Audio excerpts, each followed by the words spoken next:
Hey guys, it's Karen from A Yarn Tale. I'm coming to you from Chicago where I live with my husband, our 3 kids, and our dog Max. This is a knitting podcast where I talk about all the projects I have on the needles, things I want to be working on, and projects I probably should be working on but will likely never touch again.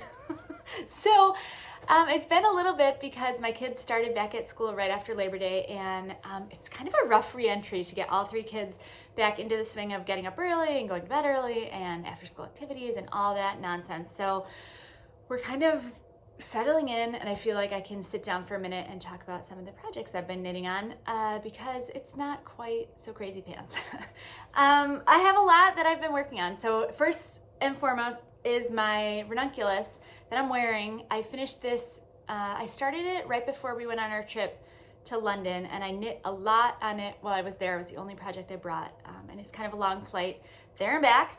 So I got a lot done, and I just wrapped up whatever odds and ends there were when I got back, and finally got around to blocking it because I had a really hard time blocking this one because I just kept wearing it.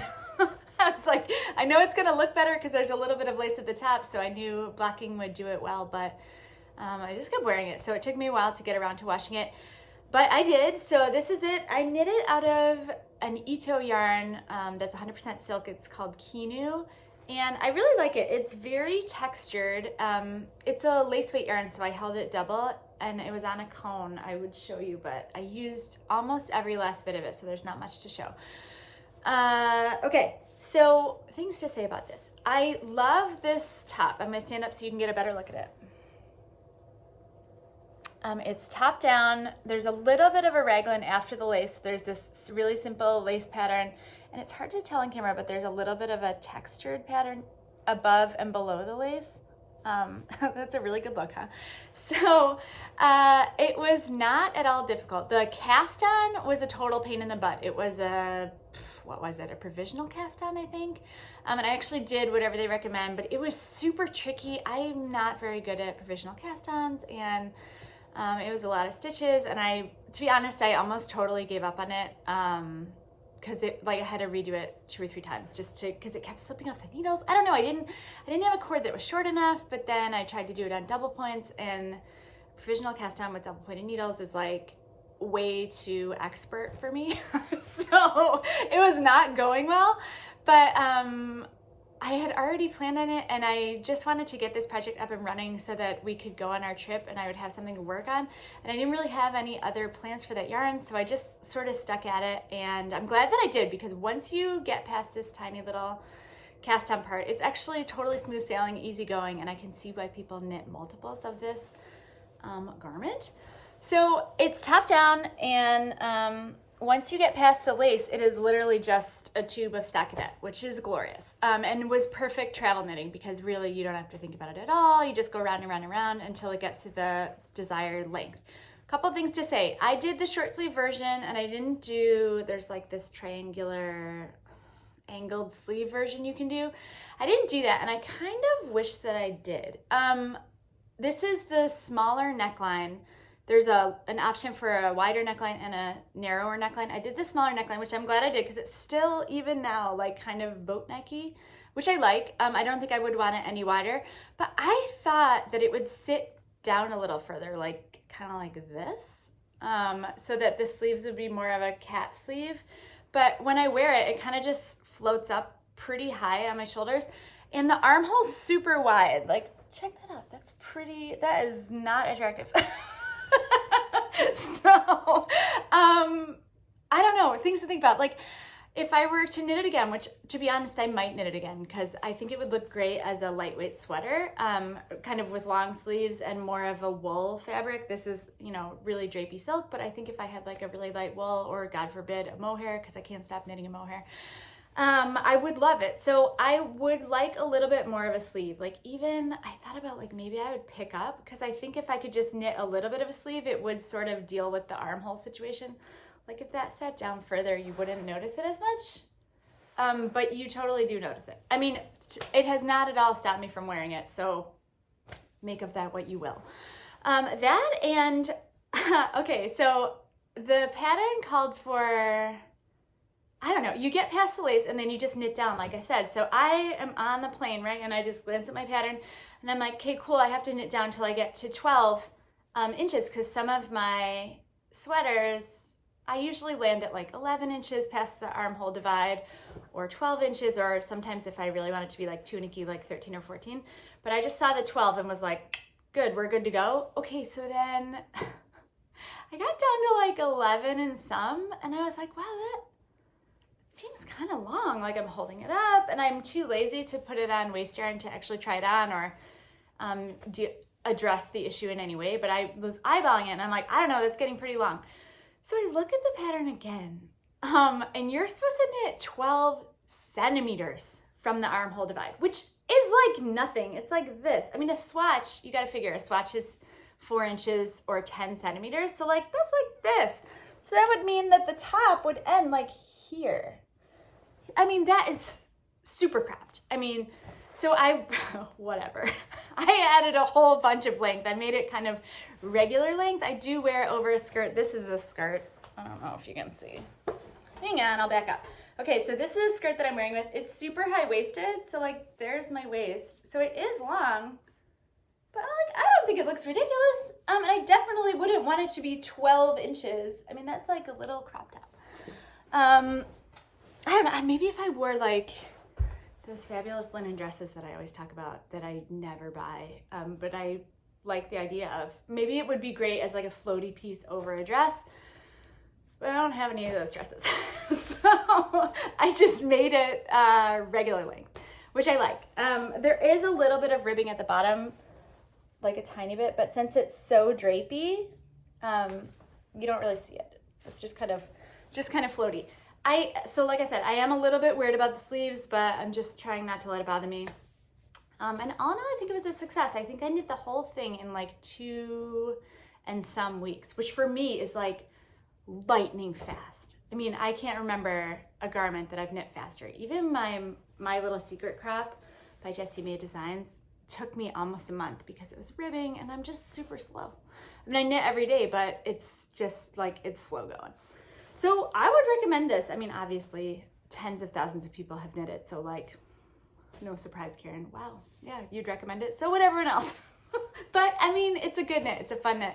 And I am excited because I got to wear it a little bit before the cold weather came, because it's still pretty warm here. It's like in the 70s. Cooler in the mornings, but like you can definitely wear a short sleeve top as the day goes on. So that's good. I actually, if you can believe it, I have another finished object. Oh no, it's under my camera. Okay. Hopefully it won't shake the camera. Okay, good. Okay, so I just,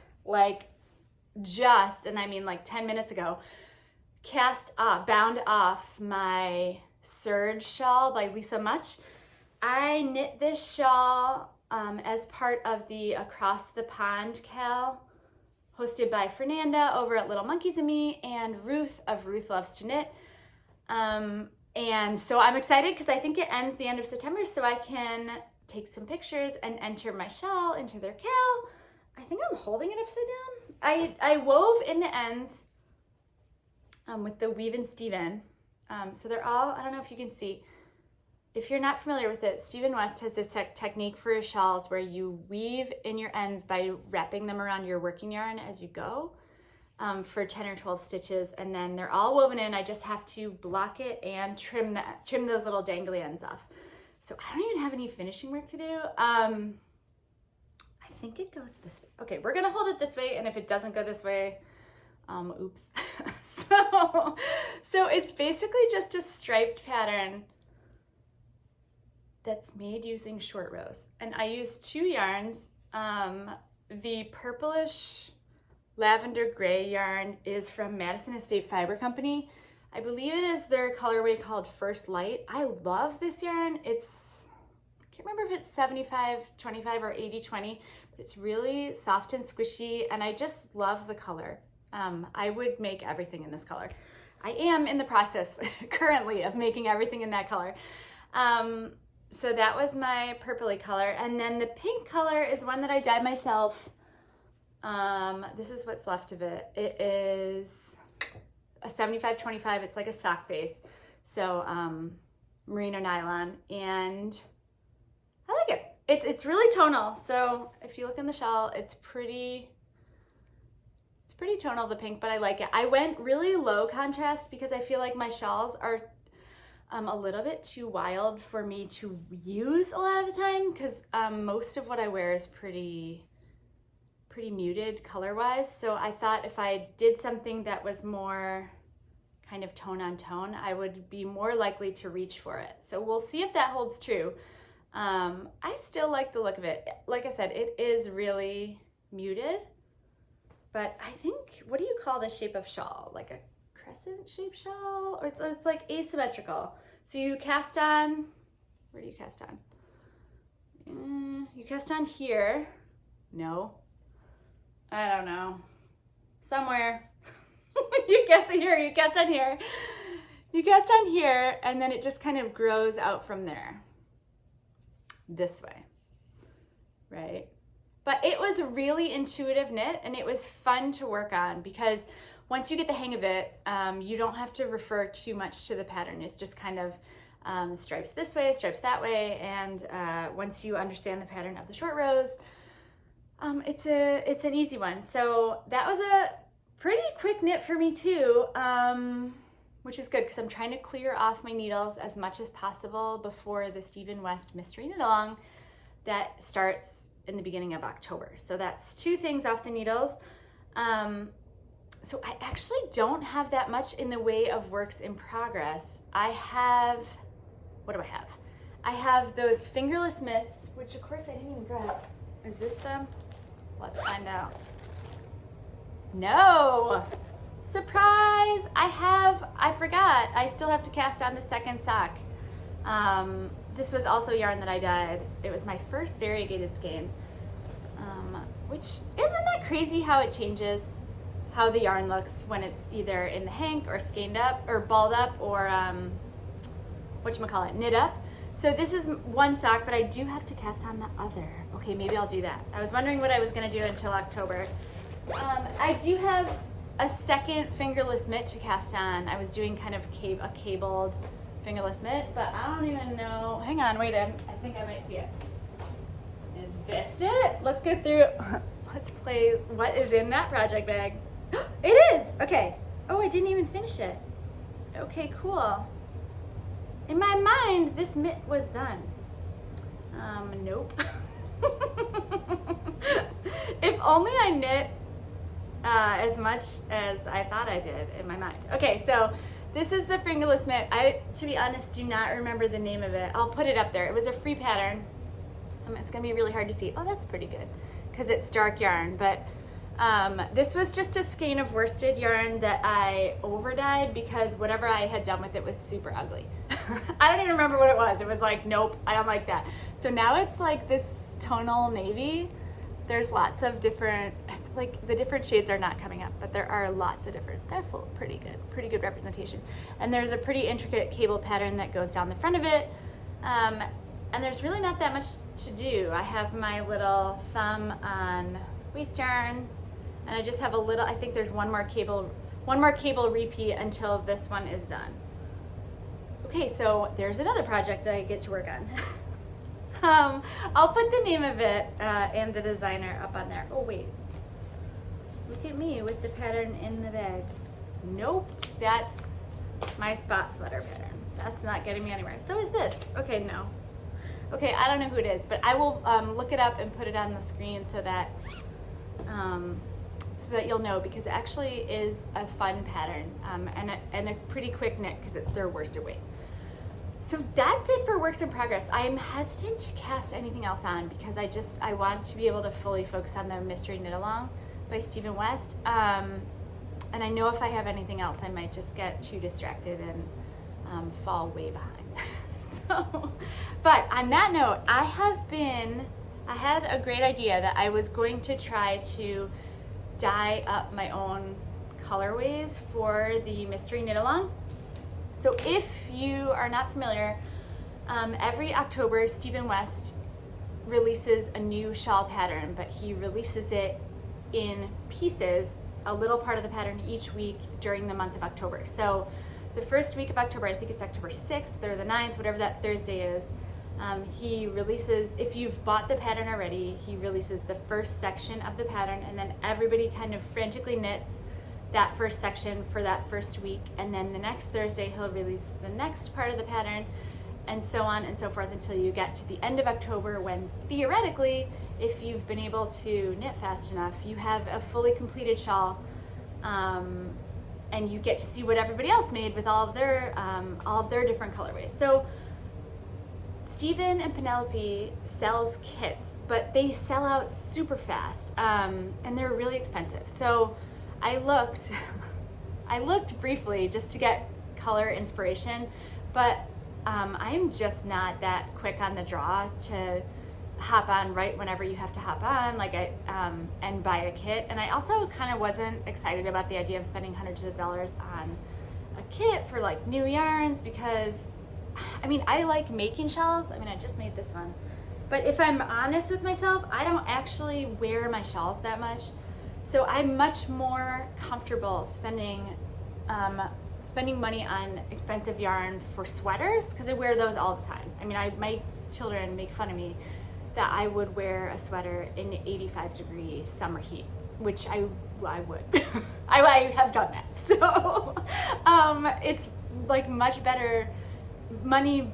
My money's better spent if I spend it on a sweater. So for a shawl, I was like, oh, I don't know. I'm not really like psyched to hop on and try not to get cart jacked for a kit that's gonna be super expensive. So I was like, well, what am I gonna do? I was like, maybe I could make it out of Knit Picks yarn. I don't really have a lot in my stash. I'm looking that way because I have a little cubby with my yarns in it, but there wasn't really anything that fit the bill. So Stephen had said, he released a video with kind of the yarn requirements if you're gonna participate in the knit along, and you need 2 skeins of sock. It's all in fingering weight yarn. So you need 2 skeins of one color, 2 skeins of another color, and then 1 skein of a third color. So like, I don't know if you're familiar with his Starflake shawl. He kind of used that as an example. I'll pop a picture up so you can see.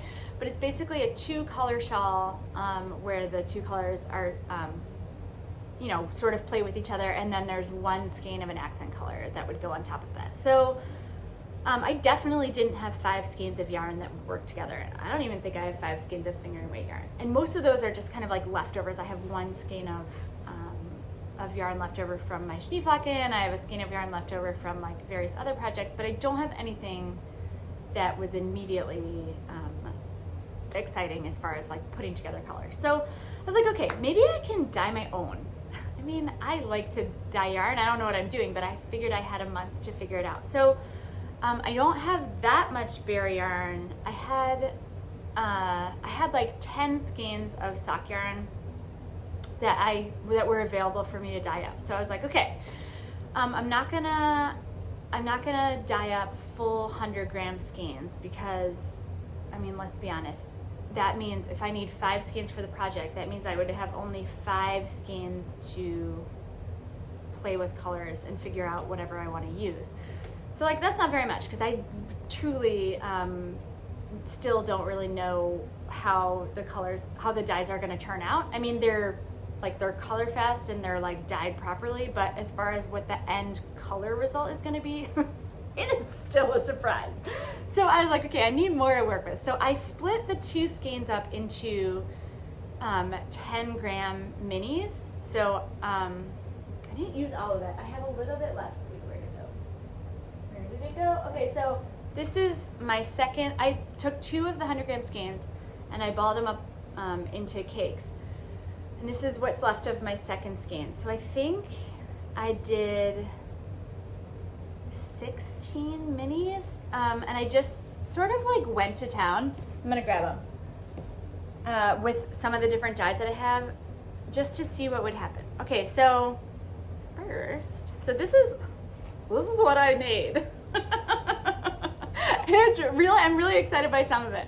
So first I was like, okay, well, I'm just gonna stick with some of the dyes that I got in my starter kit, which had like magenta, kind of like a bluish color, and a yellow, sort of primaries, and then a black. So I was like, okay, I hadn't used the black ever. So I did kind of a really, really light one that turned out kind of silvery gray. And then I was like, okay, more. So I did, it's the same dye, but darker. So it's kind of this charcoal gray, really tonal. I like it. I was like, okay, those are good. I mean, do I need a black and white shawl? Like, no. But I mean, you could. Okay, so I did those, and then I was like, all right, colors. So what did I do next? Oh, okay, then I was like, I'm gonna bust out the blue. Uh-oh. Okay, so also, I'm still struggling with winding up, like skeining up my yarn. Also, the minis are not, they're all like different lengths. I mean, they're all 10 grams, but I didn't have my Swift set to any particular circumference. I just kind of eyeballed it. So some of them are long and skinny, and some of them are sort of short and fat. So good thing they're just for me, because they look a little bit unprofessional. But they're just so I can get a color idea. So I was like, okay, I'm gonna start playing with that blue and see what I get. So I did like a super saturated one. And then these are all coming up pretty similar on camera, but they are really different. Like, I ended up with kind of a gradient, except one of them I put some gray onto because I had leftover gray, and so that one's more of like a smoky color. So I had some blues to choose from. And I'm like, okay, I mean, that's fair. Then I was like, okay, then I need more. So I ordered a few more dyes just to have some variation. Because some of those, I know theoretically you should be able to mix most colors from the primary dyes, but they don't always, like, they break a lot, so they don't always make kind of a true orange or a true green. You get a lot of variation in there. So I was like, let me just get some straight pre-mixed dyes so I have a little bit more control about what I get. So I got some purples, I got purple, brown, and like a burgundy color. So this is what I got with my purples. Oh, there's this dark one, which I love. This is like a real contender.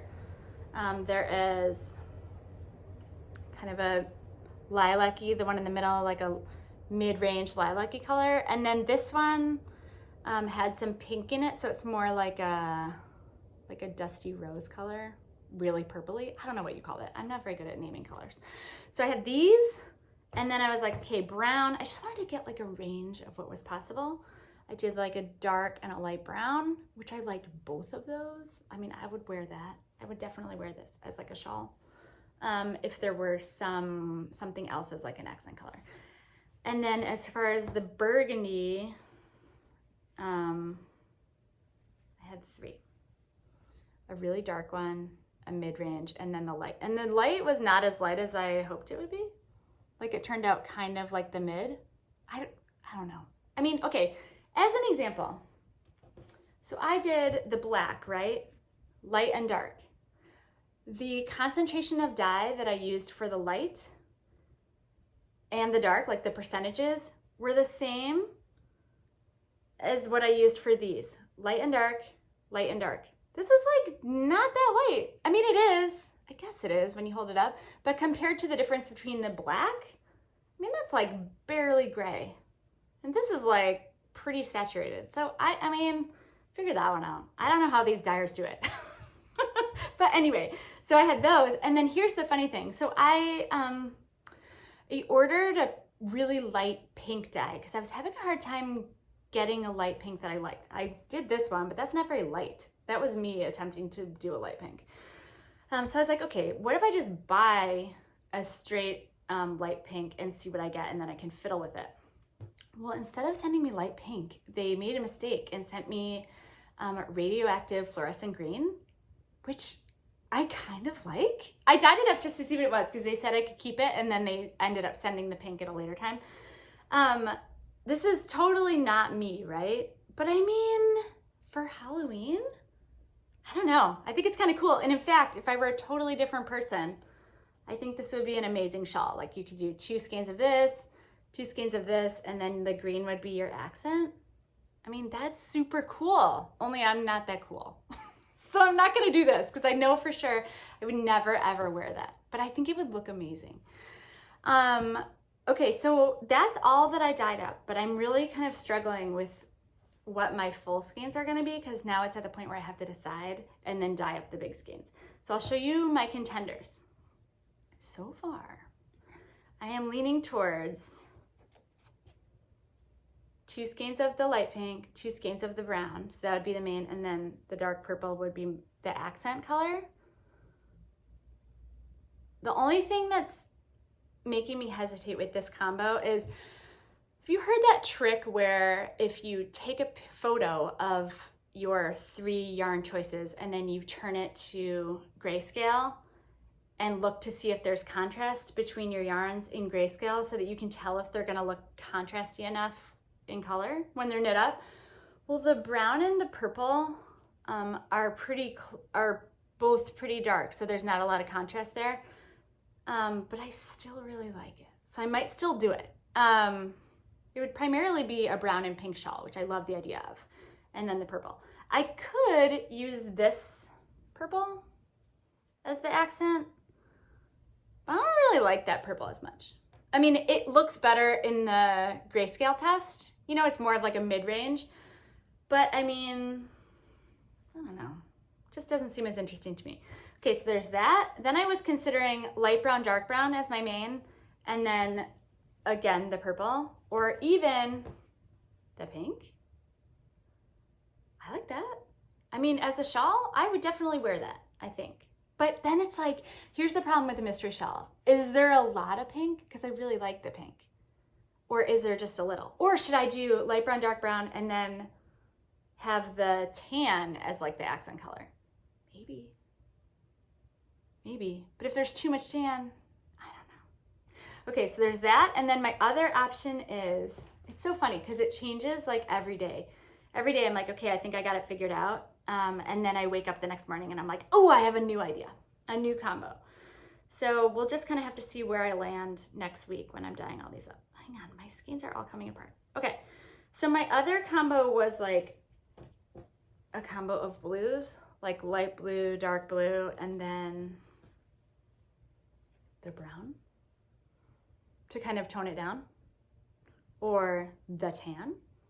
But that's kind of like, that to me is not as interesting. I don't know. Kind of seems like New England bathroom, you know, like you should have seashells on like your little shelf and like, you know, I'm at the lake or something. I don't know. It's not very interesting. For some reason, the dark brown looks better to me, but I don't know. The other thing I could do, which looked good to me this morning, is light purple, dark purple, and the tan. I really like the light and dark as like the main shawl. So even having like light and dark gray, or these, or the browns, or the blues. But doing light and dark purple and then a brown in there as the accent color. So I don't know. It's like decisions. And then I also have been actively putting off going to the yarn store because I know if I go, I'm just gonna end up buying something because I'll be really excited. There's just so much choice that I'll be like, oh my gosh, I'm gonna have to get new stuff, even though I just dyed up like 16 minis to avoid that. So if I can stay out of the yarn store, I'll end up choosing one of those choices that I made myself. But if I happen to accidentally fall into a yarn store, all bets are off and I might just go in a completely different direction. The other drama that I have going on is yesterday I came upstairs, and I'm actually in a pretty good spot. I came upstairs, we're up in like my kids', it's like a study room, library, catch-all room where everybody does all their projects. So this is where I keep my Swift, and it was laying on the floor with a broken peg. So there's how it works is this goes into the base and screws in to clamp it to the table. So I don't know how it broke. I mean, I would love to blame my children because like they're obvious suspects. But they are they for sure would tell me. Like, they're not one to sweep something under the rug. They would be like, oh my gosh, no, it broke. And they're very concerned and interested in the Swift. So if it broke, they would be incredibly concerned and upset about it. Why? I don't know. It's like a mystery tool that they always want to get at. So I don't think if they broke it, they did not realize they broke it, which I don't know how you could break this without knowing it. So I don't think it was them. Now, it could have been me, right? How would I not know? But there's a ladder that goes, and I did bring it by here yesterday. So like maybe I knocked it and I didn't notice. I don't know. How did I not notice? It definitely didn't fall on the ground. Like maybe I cracked the peg and it fell on the ground later. But like, I don't think that happened. I don't know what happened. Anyway, this peg is dead. I don't even think I can glue it because there's so much tension that goes on this screw that I just think the glue would have to be some pretty intense glue. So I'm gonna reach out to the store where I bought it. It's a Leica Swift or Likey or Luca. I don't know how you say that. It was not very expensive. I got it at Nina Chicago, and I looked online and I found replacement pegs for various other Swifts, but none by that manufacturer. So I don't know if they're like standardized, if the Stanwood peg would fit into this Swift, or if the yarn store that I bought it at will just like spot me a peg and then they can get a replacement. There wasn't like a central website for Leica where you could order replacement parts. Again, I have been putting off going to the yarn store because I do not trust myself in that place. But I really need my Swift because I've been winding up these minis. So for the time being, I'm going to take my camera down so you can see. This is the high level of production that we're dealing with. I just jammed in, hang on, let me see if I can get it there. Virginia Woolf's Mrs. Dalloway, because it is the exact perfect thickness to hold it, to hold the Swift up so that it will stay on the counter. Is it a long-term solution? No. But I mean, are we really gonna reread Mrs. Dalloway anytime soon? Like, probably not. So I think we're okay. It's pretty sturdy. I mean, it's really surprising like how sturdy that is with the book in there. It's not going anywhere. I don't know. That's the best I could do. In the meantime, if you know anything about replacement parts for this type of peg, I would love to hear it. Otherwise, I'm gonna have to wait. I'm gonna have to wait until after the mystery knit along starts before I can allow myself to go back into Nina Chicago, because otherwise, I'm just gonna buy all the things. So, what else? So, like I said, I don't have a lot of future knitting plans. I have a lot of things that I'm really kind of excited to cast on, or ideas of types of projects that I really want to cast on. I'd like to make a dressier cardigan for me, like that I could wear over. I have a couple of dresses that are kind of like day dresses, but I also wear them out because what I just do. And so I don't really have any kind of like dressier cardigan that had buttons. I mean, I made the Copenhagen cardigan by Petite Knit, but that's pretty casual and there's no way to close it because I was too lazy to do the after that buttonholes. So I was thinking of doing kind of a dressier type cardigan that's shorter, that I could just use when we go to dinner or something if the air conditioning is jacked up. I also would like to cast on a sweater for my girls. I made one not too long ago for my older girl, but I'm due to make another one for the younger one. So I need to think about that.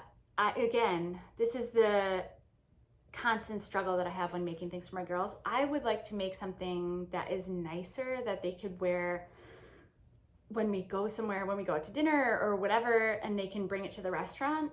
But that means it has to be kind of boring from their standpoint, because They just really want everything to be rainbow glitter sparkles, which I should just forget about it and knit them what they want, because then they'll actually wear it. But I've been sort of holding off on doing that. Maybe I should get some Noro or something that would be like in fun colors, and maybe they'd like that, because I like knitting with that, and that would be fun. I don't know. So I got to do that. And then I cannot get out of my mind. I have been avoiding making my husband a sweater, or really any kind of knitwear. I made him a muscle burrow, which he has worn one time. I wear it. He's not really much of a hat guy, so I don't know why I made a hat, but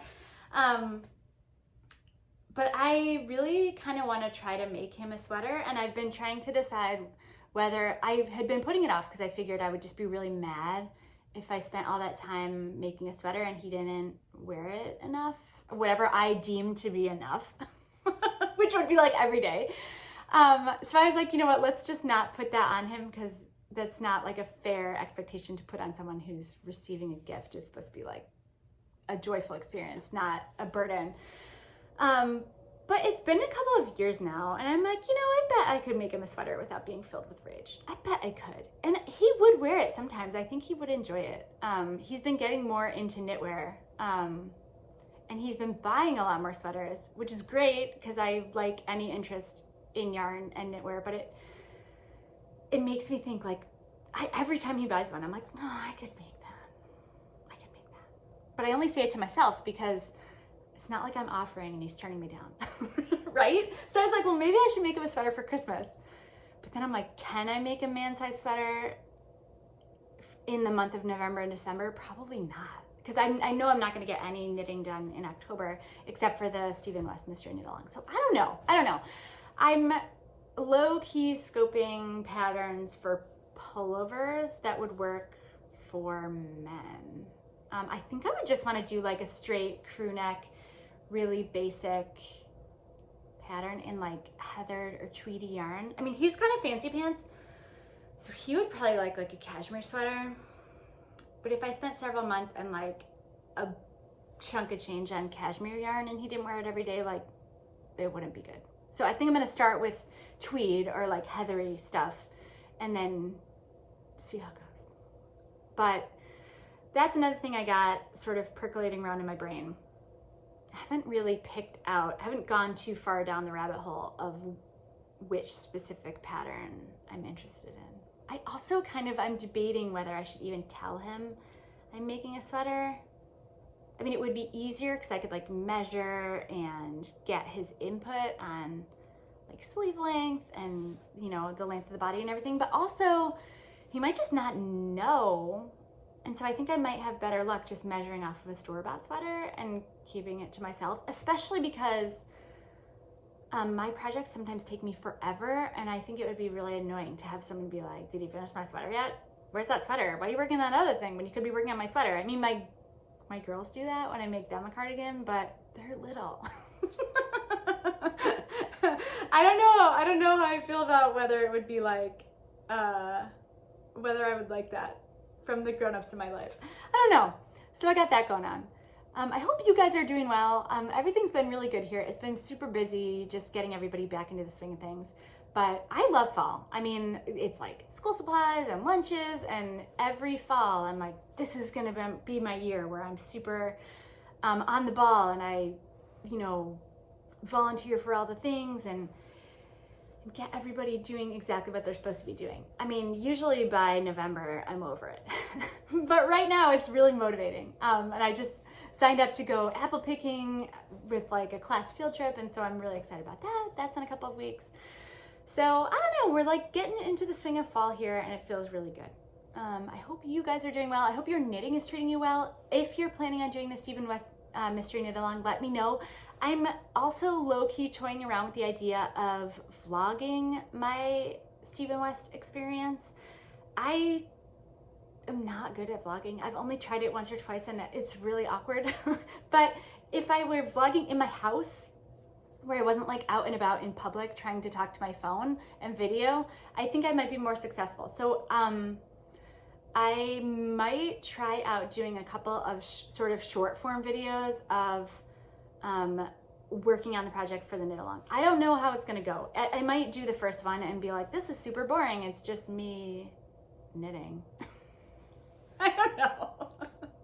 And I don't know if I'm gonna have time to do like tons of post-production work to put clips together, but I'm gonna give it a try, because I don't know if you guys watch Martyn of Knit 365, but if you don't, you definitely should. He's amazing and fun and just really engaging as far as podcasters go.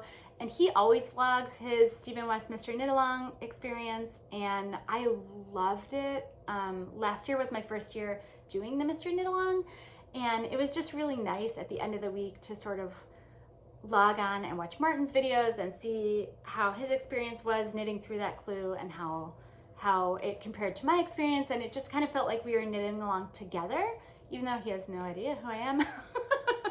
But I found it very gratifying. So if I was sort of toying around with like, would I like that experience from the other end where, you know, I'm also vlogging? I don't know. I'm going to try to, I'll definitely do one video. And if it's super boring and a pain in the butt, it may be a standalone. But if that's something that you would be interested in, let me know, because I'm thinking about it. So anyway, that's all that I got. I hope you guys are doing well. It's really nice to get back into it, and I'm always so thankful that you guys choose to spend some time with me, and I really appreciate it. So if you're interested in connecting, there's an email for this podcast, which is ayarntale@gmail.com. You can follow me on Instagram or TikTok as knotfancyknitter. That's KNOT Fancy Knitter. I've been trying to be better on Instagram, but I'm not as active on there as I would like. It's super intimidating. I'm not that good of a photographer, but I do post some of my projects on there. So if you're interested, follow me over there. If you just want to drop a line for email, that's great too, or put some comments down below. I have been pretty bad about responding to comments, but I read every single one. Sometimes it's like debilitating and I don't want to do a new video because I haven't responded to any of the comments from the previous video, but then I just have to like let that go and move on. It's not that I don't read them. It's just sometimes I read them at like 5 a.m. when I'm having my coffee in the morning, and I don't have the brain power to put together anything more coherent than like smiley face, yarn emoji, which you don't really need to see that like 50 times. But anyway, thank you. I'm so glad you came, and I hope your week is wonderful, and I will check back in with you soon. Happy knitting.